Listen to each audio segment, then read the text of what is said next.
Hey there, beautiful souls. I'm so excited today to be here with Lisa Schrempp, who's an Ayurvedic practitioner who I have gone to and for the most amazing consultation and treatments, and really helped me feel happier and better. And it really has helped me with discipline, which I am working on this year. So, Lisa, thank you so much. I love that you said discipline, because Ayurveda is not, a quick fix. It does take our own wherewithal, our own discipline to really change how we're feeling on a day-to-day basis. And that's just so wonderful, because we all do fantasize about getting something in our life that we just take a pill or we do a certain exercise and everything changes. And Ayurveda is really like a whole life discipline. So you can go to somebody like me or an Ayurvedic doctor, a much higher level, and still the same thing is going to happen. They might give you some great herbs, they might give you a great treatment, but in the end, it's like you have your life in your own hands. And that's the good news and the bad news, because you have to work it. Yeah. So I love, Danielle, that you said that. Thank you very much. Yeah, it has totally helped. And I want to get into the morning routine, which has helped me, but I really want to, for people that might not know about the practice, would you mind talking a little bit about what it is, and then how did you get into it? Sure. Well, Ayurveda, Ayuhu and Veda means life wisdom. So we all have it, it's inherent, it's our nature, and the practice revolves around Mother Nature. So what you had mentioned first is daily routine, and how you're excited about getting your daily routine on. And that's just such a paramount part, because the daily routine is in sync with the circadian rhythms of the way the earth and the sun and the stars and all of this is moving around us, and we're part of it. And so if my schedule ignores when the sun comes up and the sun comes down, and when the sun is the brightest, which generally means when the sun is at its zenith, my own internal sun, my digestive fire, both in my stomach and in my brain, right, is ready to digest. So if I ignore that, which, it's really common, we're too busy at lunch to sit down and eat a proper lunch. I ignore that. What generally can happen, and I'm sure everybody can really understand this, is that you wait. And then you wait and you wait, and then you finally go out to dinner and you stuff yourself. And you, we've all done it. And then there's not a great digestion at that, after dusk time. Really the best time is the lunch. So then, you go to bed and you still got all this food in your belly, and you wake up and you're fatigued, and it just kind of spirals into not feeling our best. So daily routine, you hit it on the button. Morning routine, we consider morning the most profound time of the day to change ourselves. And even those hours pre-dawn, of course, you're not gonna get up at 3 a.m., but if you can get up just before the sun comes up, that's just the best time to wake up. The sun is waking up your land, the area around you, and then you have this synchronistic experience in your own self. And so then what do we do at that time? We cleanse. And whether we're cleansing our teeth or our tongue, or we're drinking warm water, we try to get this feeling of I'm ready, I've got the toxins off me, I'm gonna go to the bathroom, I'm gonna maybe exercise at this time, I'm gonna maybe say some prayers at this time. All these things are setting us up for the best possible day. And a lot of people say, well, I don't have any time because I've got the kids and I've got work, and all those things are totally valid. And Ayurveda doesn't mean to say, well, change. But Ayurveda is here to give us guidelines about what we can shift just a little bit. Like maybe I can go to bed a half an hour earlier. Maybe I can switch off with my partner. One day he, takes care of things. One day I take care of things. Just involving the whole house in the morning routine. There's so many things that we can tweak that can actually bring us more Ayurveda, more rhythm with the natural world. And when we have rhythm with the natural world, we're going to have better communication with each other. We're going to have less reactivity and argument and really climate change. I definitely think like being with Earth and all her cycles, like going to bed after it gets dark out and not staying up too late is going to help me feel better the next day and make the more healthy decisions for myself and others, and not to see such a divide between self and other. So another really important thing is, when do I go to bed? And a lot of people love to stay up and burn the midnight oil. There's that phrase, right? Mm-hmm. And burning the midnight oil is like, it's the pitta time of the evening, which means the heat is turned on. And it starts around 10 p.m. and it goes to about 2 a.m. And so there's this heat being generated in our body and our minds. And so it's normal to kind of like want to put out some of your good work at that time. But what Ayurveda has told us, and now modern science is telling us, those hours from 10 to 2 in the evening are the best time to regenerate your body. And your brain. Your brain will detox during that deep sleep time. Mm-hmm. So, that might not be something you can change overnight or in a couple months, but slowly we can start to move towards our bedroom and making our bedroom like appealing to us and appealing to sleep. All these things are part of Ayurveda. So it's really like a whole life system that has a lot of wisdom.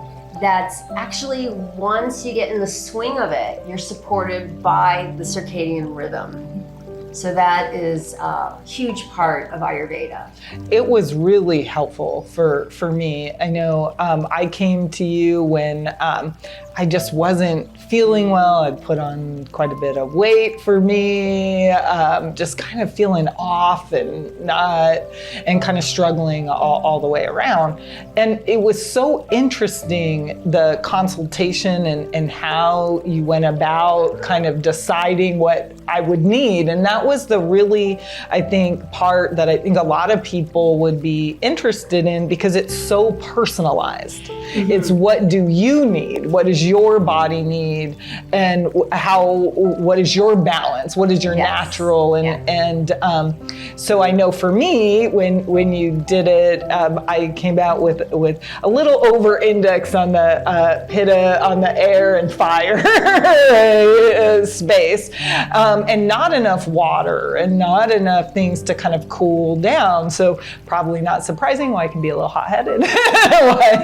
Our actually needed to be cooled down. And also the focus wasn't there, because it was just kind of all fire, you're just kind of going. Right, the fire without plus the air. The rejuvenation. Mm-hmm. And so would you mind talking a little bit about what the dosas are, mm-hmm. right? And what they could mean for people, and even how you went about, I know, looking at my tongue and looking at other things and my pulse and asking me questions about my kind of personality and demeanor, really made so much sense when you came to the end, and not knowing me, you never met me prior to that, and pretty much nailed it. When I went home and talked to my husband about it, he's like, yeah, that's you.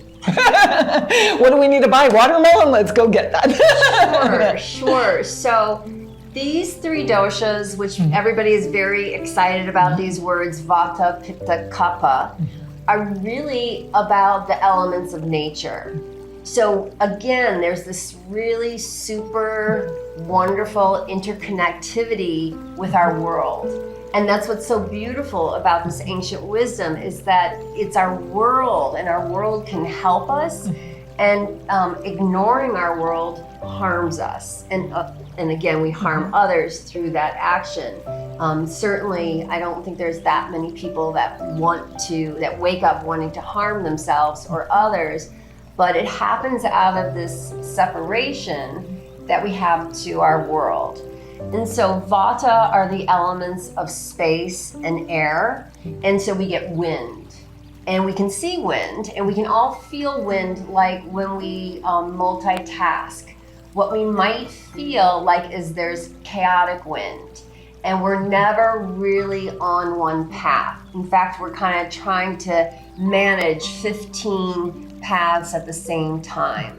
So that's a very common thing for a Vata dominant, wind dominant person to feel, is that, you know, a lot of enthusiasm, I can do everything, and then tendency is to do those things clumsily or to do them with a sense of erraticness that doesn't give a smooth finishing project.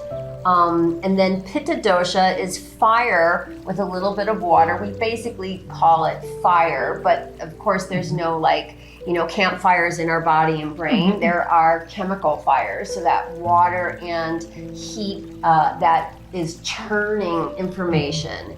And when somebody is Pitta dominant, right, they're very fiery, which is like passionate, like a lot of good qualities, but like anger, or if you don't eat, because you have that digestive capacity, if we don't eat, we could get that thing called hangry. Where you're hungry, but then you're pissed off. Yeah. Things just tumble into a negative vibe.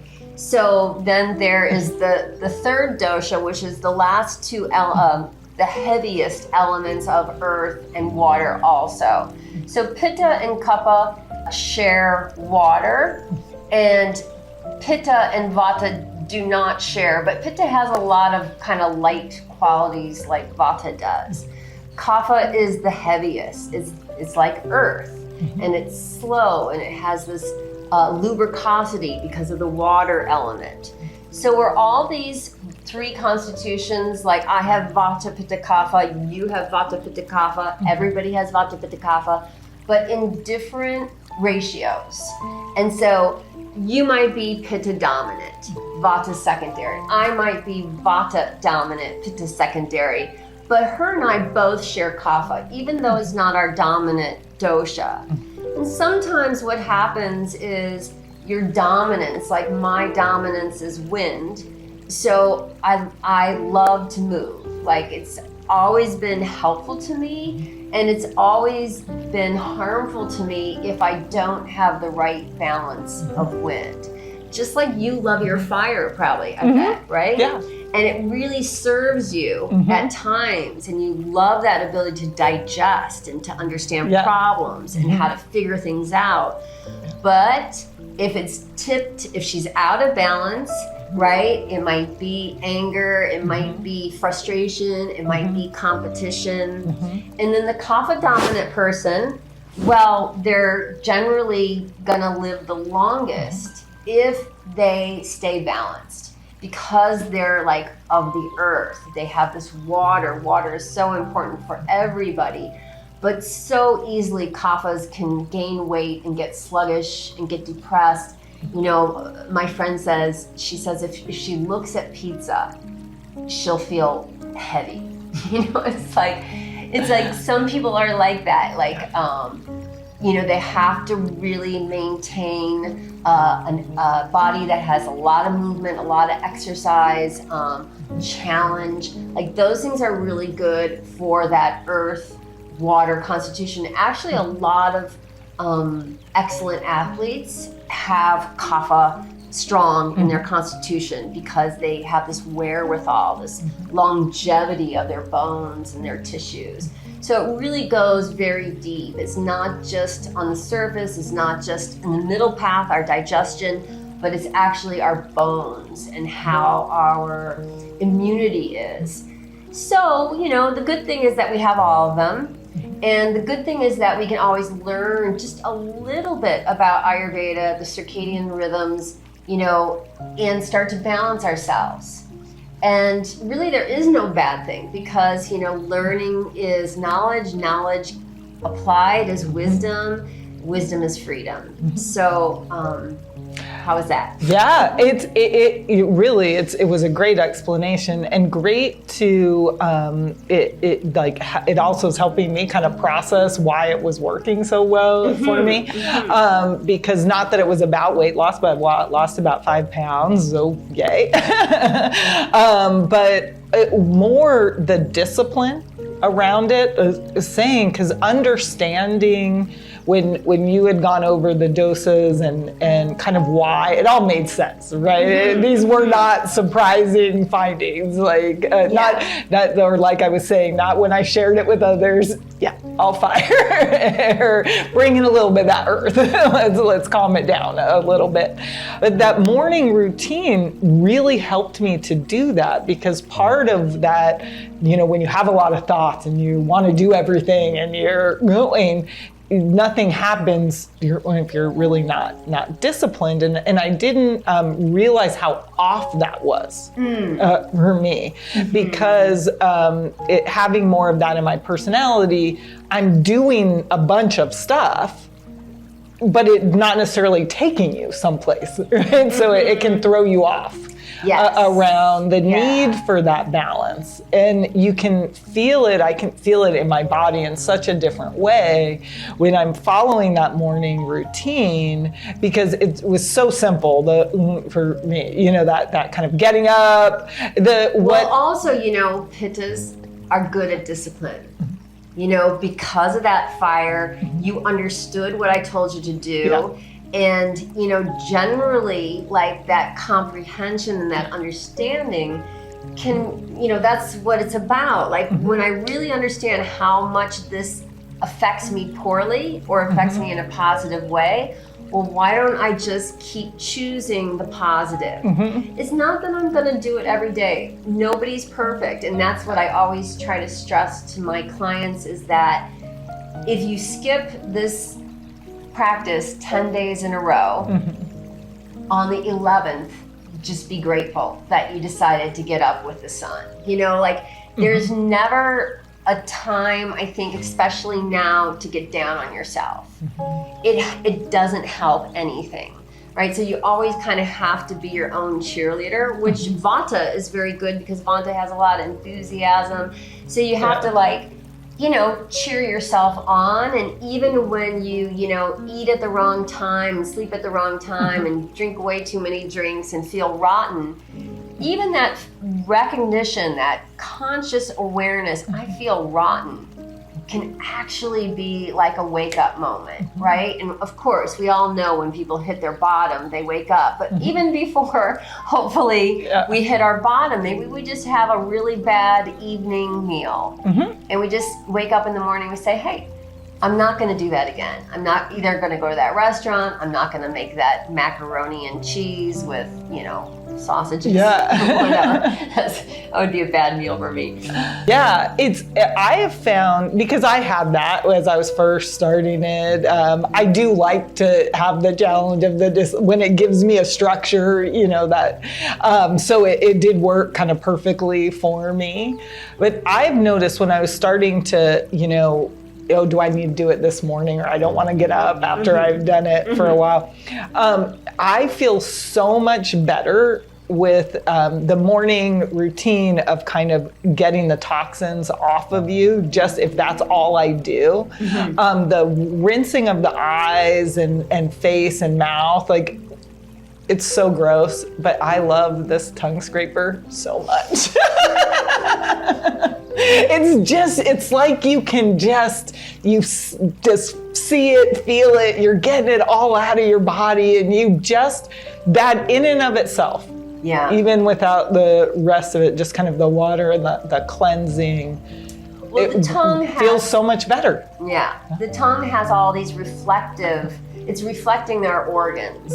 And so when we scrape our tongue in the morning, which there is a, you know, tongue scraper, it's shaped like a U, and you flip it upside down and you scrape your tongue 5 to 10 times. And at first, it feels like you're going to gag. It's a little strange, but you notice that on that tongue scraper is generally some gunk. Yeah. And so we're not only helping with that initial gunk and cleansing, like when you wake up with gunk in your eyes or whatever, you're not only helping with getting yourself rid of that, but you're also stimulating your organs. And so it's like when you turn the lights on when you wake up, it's like scraping your tongue and drinking a pretty good-sized glass of warm water is like turning the lights on. The peristaltic movement starts to happen, the enzymes are starting to secrete, and you're just starting to feel awake and clearer. And you know, when people tell me they just get up and put their clothes on and drink a cup of coffee and go to work, I feel heavy-hearted about that, you know, because there's so many simple little things that can take 10 minutes that can really recharge you. And of course, the daily routine could take a lot longer than 10 minutes, depending on how much time one has. Yeah, it really did. Even those small things. So even on the days where I can't exercise or kind of do some yoga or move my body in the morning, that if you can do the full one, I always feel even better. But even just that short, you're starting the day, you're cleansing off the old, and there's something that really your body knows it's signaling, or it absolutely, for me, I could tell an absolute difference. Yes. On days when I don't do it, I just kind of struggle. You need more coffee, you need more things, I'm not quite in it. Yeah. So and that's for sure. sure. Too, about Ayurveda, it really is to nourish our spirit.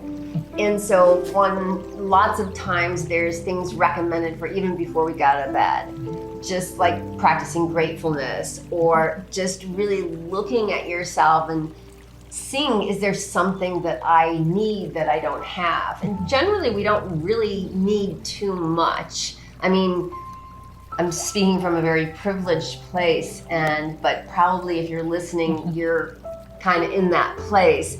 There are certainly a lot of beings who need things, but generally what we need is to clear off the gunk and to really make positive movements towards being our best self. And so I think those things really early in the morning, whether it's a meditation practice or just like practicing gratefulness, those really enhance that we are connected to spirit and that it's a force in our life and we can rely on it. Yeah, it's like I said, so helpful. And the other part for me on the food, because you had mentioned again the personalization, because it's not a one size fits all. It's as you were describing it, this kind of find your balance, right? So that's going to be unique to you, right? Whatever's working. And one of the things that I found very helpful, that I could actually feel it differently in my body, was because I am so fiery, he recommended eating some watermelons, some melons, but not with any other food. So that's another part of the dosas and the kind of the way was, how do you go about eating this? And one of the things that you were talking about was have these melons without anything else, just have the kind of quenching water of that. And I can tell that immediately. So when I do yoga, or especially in the morning, if I just eat that first, I can feel it calming. It's just kind of calms it does bring in the water. Yes. Well, melons, all melons generally are sweet, and sweet is cooling.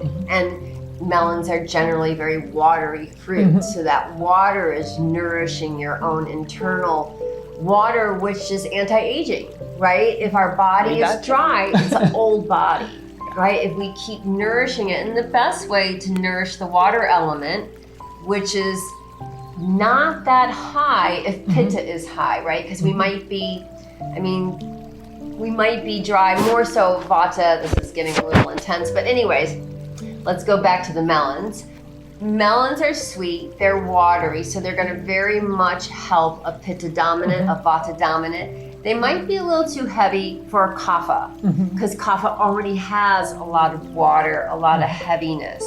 So that kapha dominant person, they might need something different in the morning. They might need like, they could maybe still have a fruit, but maybe a fruit that is more on the digestive side, like an orange, right? An orange has some heat to it. So it's still juicy, it's still delicious, it's still a good thing to eat in the morning, but it's gonna be a little bit more digestive. Whereas you are kind of cooling the digestive fire. So we always have to we do look at the tongue as a diagnostic tool to see if there is a lot of undigested or malabsorption in the GI tract, and how we can improve that by knowing somebody's constitution and then gearing them towards foods, drinks, and practices that are going to help their own personal constitution stay balanced. Does that make sense? It makes total sense, and it really makes a difference when you're eating more to the way what your body needs. And it's been interesting in the household. My husband's a great cook. He loves to just kind of experiment with the different foods, and kind of thinking also kind of about his constitution and then what he would need different, and the kids. It's been really kind of a fun thing also to try to make sure. And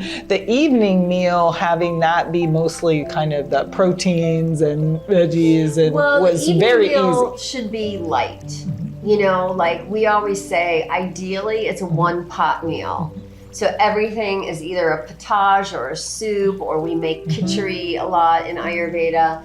But you want to have the dinner to be kind of like gentle and easy to digest. Like smorgasbord is like the worst for evening meal, because there's just so many objects that are going to be on your plate probably, and then you're going to have to digest them all before you go to bed. So, or get a good amount of digestion in there before one's head hits the pillow.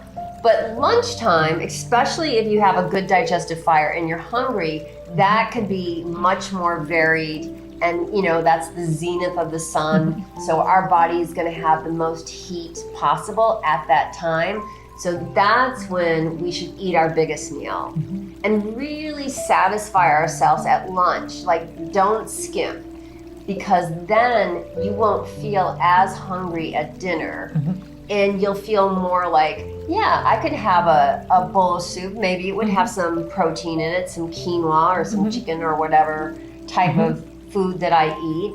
But I'm not gonna be having raw salad at dinner. I'm not gonna have maybe a dessert and a roll of bread and then butter, and you know, like, it's gonna be calmer, smaller, more contained, so that my digestive tract is not like freaking out. How are you gonna get this finished before she goes to sleep? And you can really feel the difference once you're trying it the next morning, and then that combined again with the morning routine. And you'll sleep better. You won't wake up nearly as much. Sleep is such a big deal for people these days, and really it revolves around that circadian rhythm.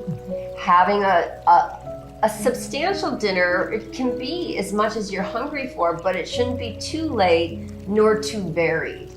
And then to after dinner to really wind down and really feel this experience, like, I don't need to do anything, I just want to be. I want to be with my family, I want to be, maybe go for a walk, and you know, not be kind of rushing to get things done even before you go to bed.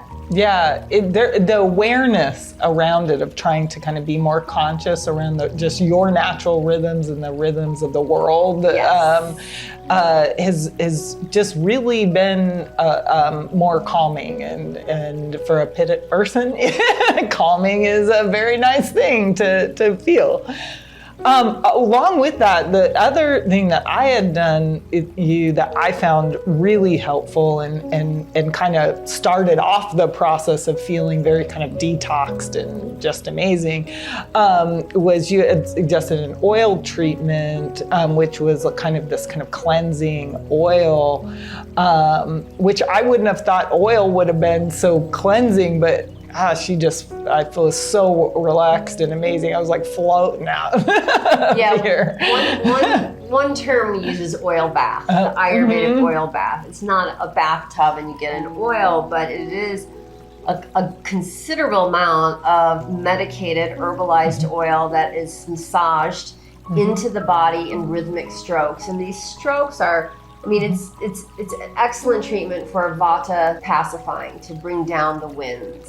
So it's very calming, it's very nurturing, it's warming.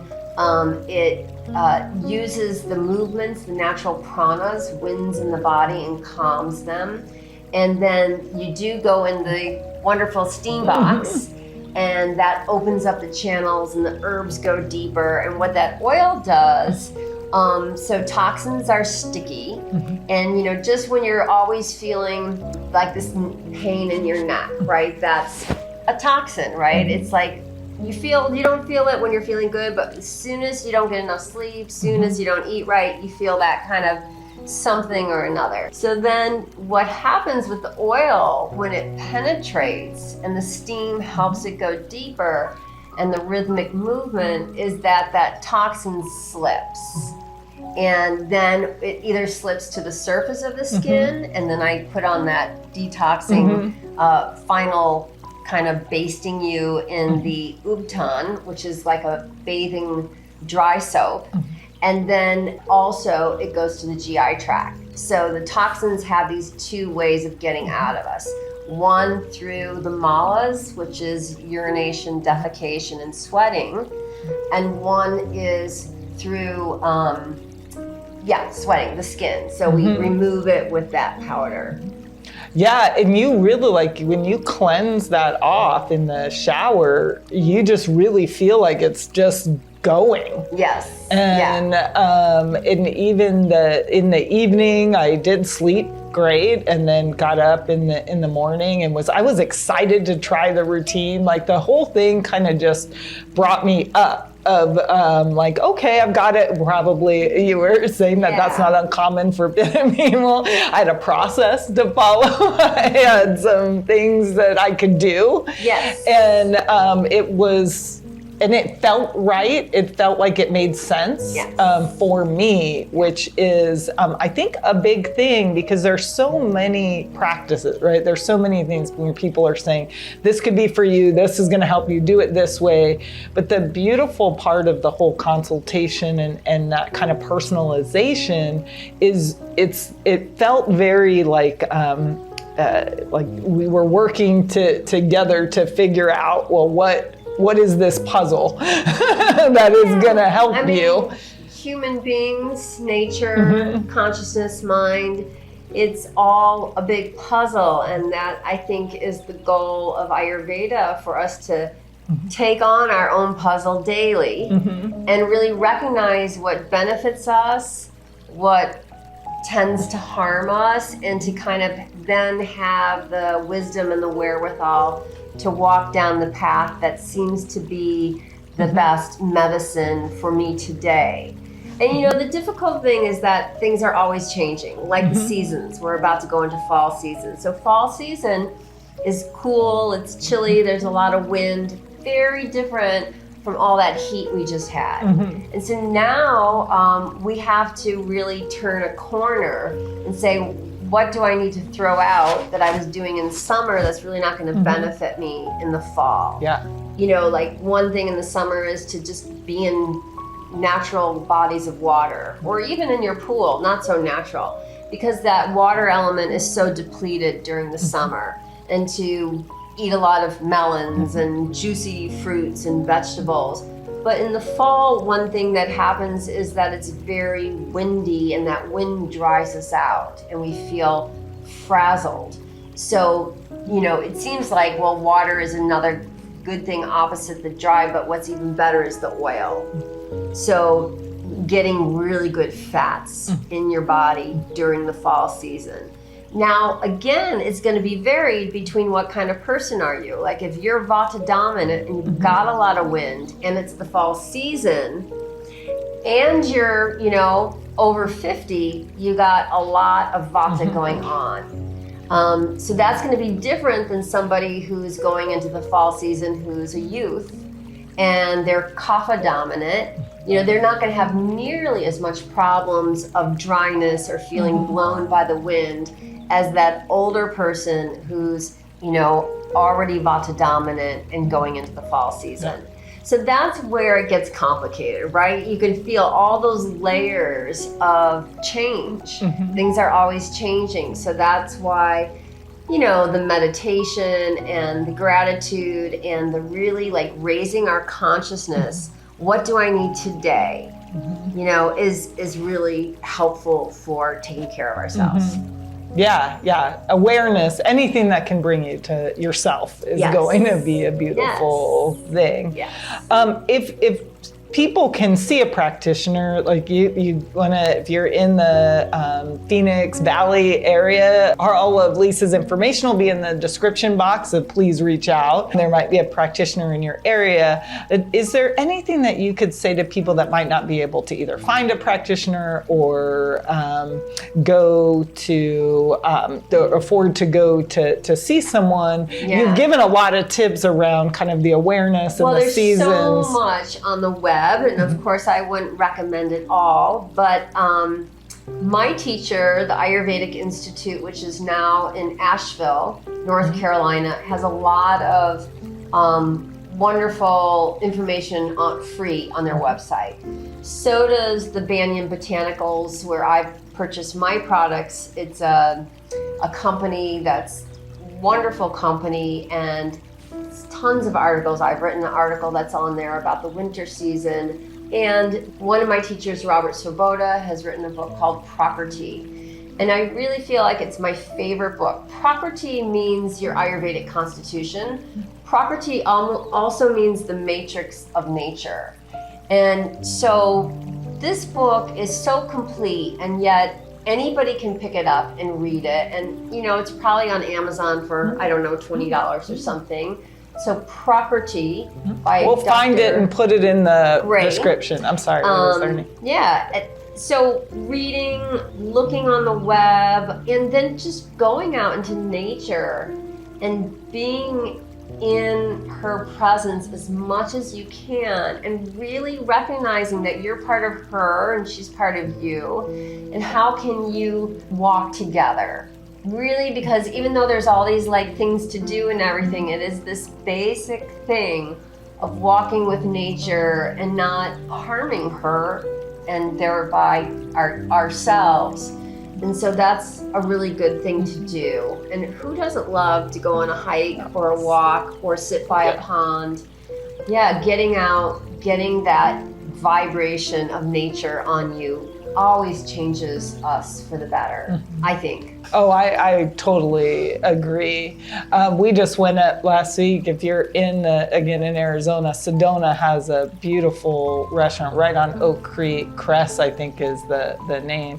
And I just love to go there and listen to the creek, right by, like, it's just the most relaxing and peaceful sounds thing. of nature. It's just sounds beautiful. Of nature. Yeah. So. Well, great. Thanks, Danielle. Thank you. Yeah. This has been fun. Thanks, everybody.